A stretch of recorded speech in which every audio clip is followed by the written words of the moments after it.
Okay, hi guys. Today I'm gonna be doing a story time, and by the title, you may have guessed what it's about. It's about when I was 15 and I almost died. And no, this is not clickbait. This is not something I made up. This actually happened to me. So let's get started. So for those of you who don't know, I am from New Orleans, Louisiana. So around 2010, like around October-ish, end of the year, we decided to move to California to be around just for better opportunities and for my mom to see her sisters and stuff. So when we moved here, everything was good. We stayed with my aunt and everything, and everything was okay for the most part.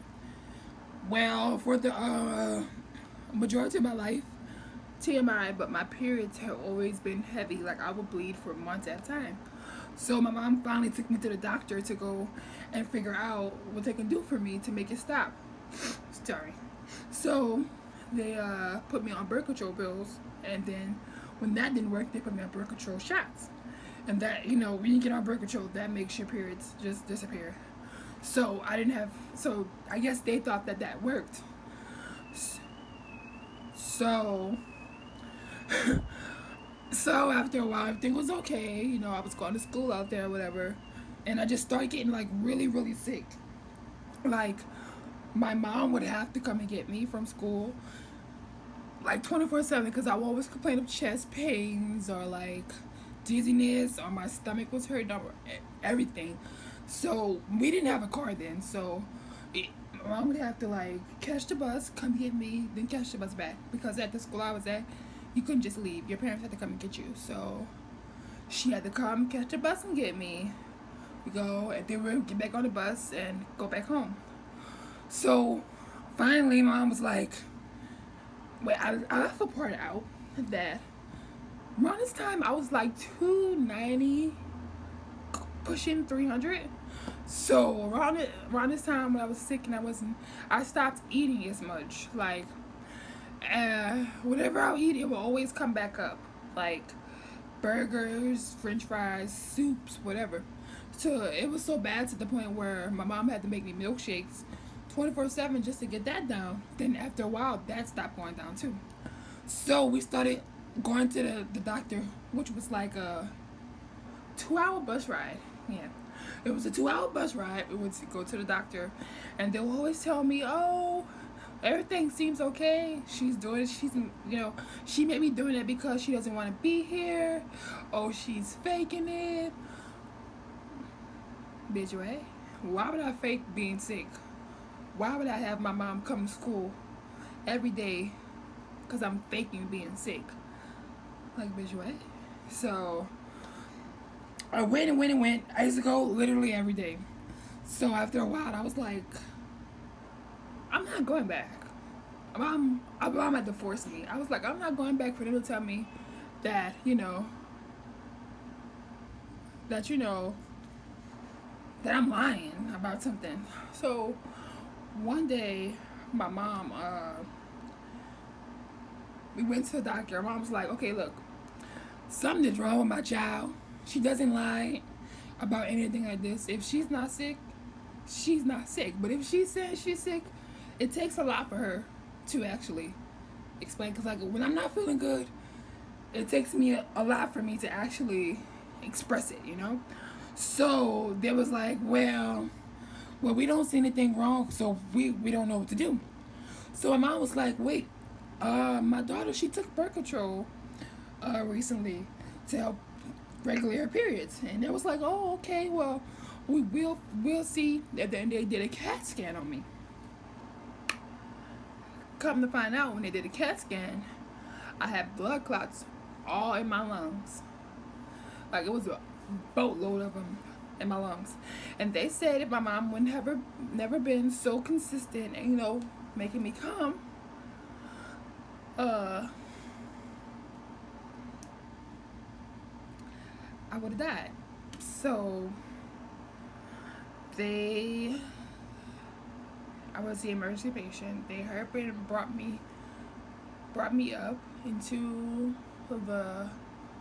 They admitted me right away and started giving me like anticoagulants, like blood thinners, to try to like help it and stuff. So I was in the hospital. I was in that hospital for like a couple months. But since it was like a one of those hospitals. I don't know the name, but it was a hospital where if you're not paying month to month to be in there, you can't be there.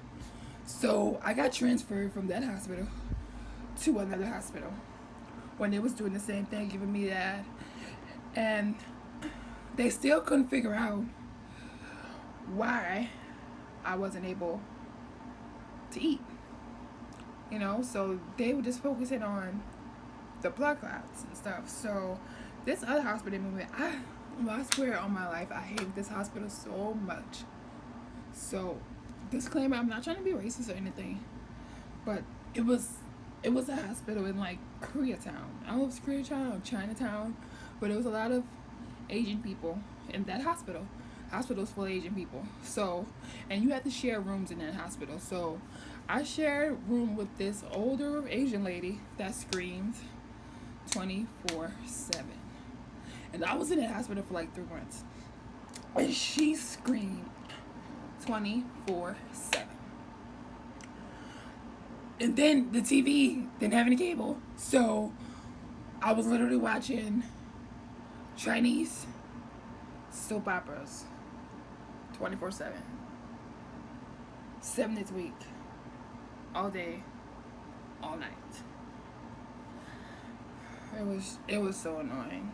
So then they were saying that they couldn't do anything else for me there because they're not a children's hospital. They don't really deal with children. They deal with much older people. So my mom was like, well, can we send her to children's hospital? So they finally got the paper together. Then they sent me to children's out here in LA, in Hollywood. And I started going there. I was there for like ever. Like once I got there, they figured out like the blood clots was gone, and I was just like going through the motions so that I won't get it again. So they was giving me like more blood thinners, like the shots. My mom had to give me a shot in my belly every 12 hours. Whew, I'm winded. So once they got together, they wanted to figure out now, like why am I not eating? So why can't I keep anything down? So since Children's Hospital has a lot of specialists there, they started running tests on me that like throat studies, and they found out that I had achalasia. The reason that the other hospitals couldn't figure it out because achalasia is a rare condition. It's a rare condition where the muscles in your esophagus don't function properly. You know how your muscles push down your food? Mine was going like this, so it wasn't pushing down the food properly, so whatever I eat would just come back up. So from there on, they started me with like therapy and different types of surgeries and stuff that was supposed to get it together. So this was like a couple years, like 2012. 2012 was when I got my first surgery. My first surgery was when my doctor, she went in through my neck. I don't know what side is it. Here. And also, she went laparoscopically, which means, you know how back in the days you just cut you open and do that? Well, laparoscopic is when they do like little holes in you, and they put cameras in and they can do the surgery without it being so invasive. So, I have like so many cuts. So that was supposed to work. That was a 9-hour surgery, I think. And so after that it didn't work. So wait, I'm missing a major part. A major part. So after they admitted me and they seen that I couldn't eat, they put a feeding tube in my nose. I can't believe I forget that part. That's like the most important part of the story because I was on a feeding tube for almost 5 years. So I had a feeding tube up until then, until my surgery. And they thought that I wouldn't need it, so they took it out and did that. But come to find out, it didn't work, so I had to get it again. Sorry, I'm out of breath. So after that, I had the feeding tube. And like I had to go out in public because my mom still didn't have a car, so everywhere we had to catch the bus and stuff. So I really hated this tube. Like at first I was down with it. I was cool. Like, you looking at me, what you want to do? Yeah. this is me. But after a while, it started to get overwhelming because people just stare, literally stare 24/7 at me. So I went to talk to my doctor about getting a button tube that is, it covers under your clothing. So I ended up getting that one.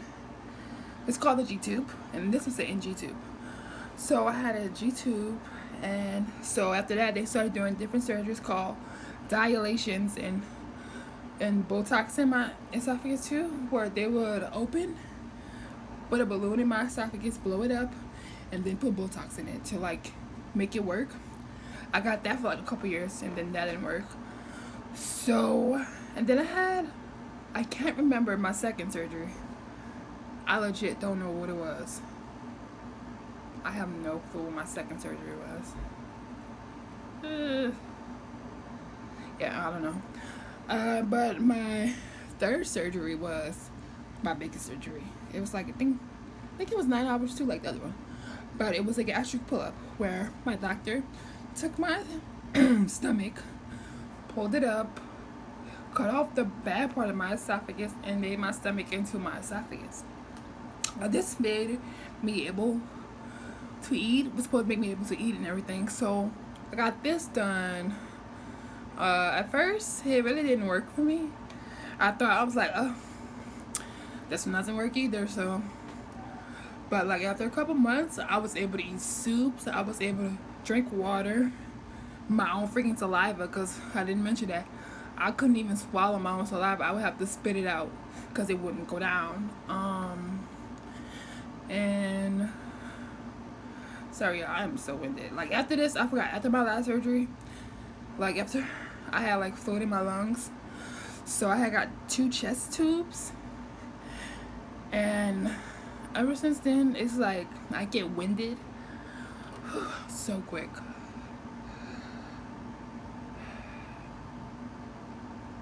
Okay, so what was I saying? So after this, it started working. I was able to eat, and it started working like really, really, really good. So now, as of now, I've been off a feeding tube for like a year now. After almost being off for 4 years, I've been off there for like a year. I'm able to eat a lot of different things. Still not at burgers yet, but I'm getting there. I still can't get the burgers down, but I can get down. I just hit a milestone. I can get down biscuits now, so that's cool. And yeah, so yeah, I'll insert some pictures at the end of this video just to show my different steps and different things. Literally, I want to say this: Children's Hospital is literally the best hospital you can ever go to. They're so caring and kind, and they really helped me through a lot, so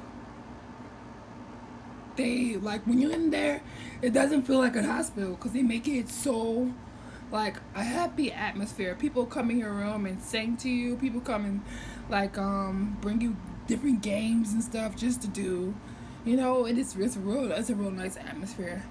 Like one time I was there for Christmas, and Santa Claus was walking down the hallways and just giving out actual gifts. So they make it a nice place. Even the clinics, they're really nice. Like I really love that hospital so much. It's literally the best hospital. Yeah. So thanks for watching, and comment, like, subscribe. I am so winded. And yeah, talk to you guys later. Bye.